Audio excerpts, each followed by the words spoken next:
Leanne, thank you. A mass shooting reenactment using live rounds getting underway at the 1200 building at Stoneman Douglas High, where 17 people lost their lives in a deadly rampage. Local 10's Roy Ramos is in Parkland with the emotional exercise and what families and lawmakers are hoping will come of it.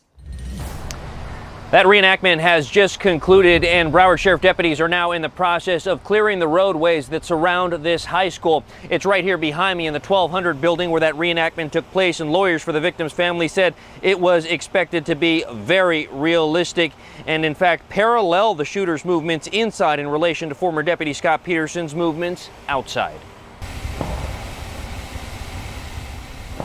More than 5 years after the massacre at Marjorie Stoneman Douglas High School, and once again, the chilling echoes of gunfire bounced through the hallways of the building where a gunman took the lives of 17 people and injured 17 others. While these shots, too, are live rounds also fired from an AR-15, they are for a much different purpose.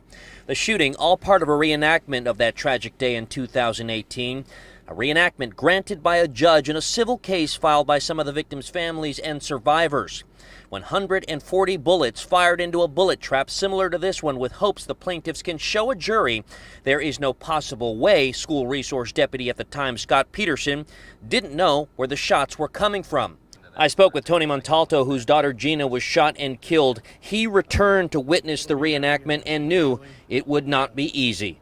My daughter Gina, her schoolmates and her teachers deserved better than they've gotten from juries here in Broward County. We are continuing our quest for accountability.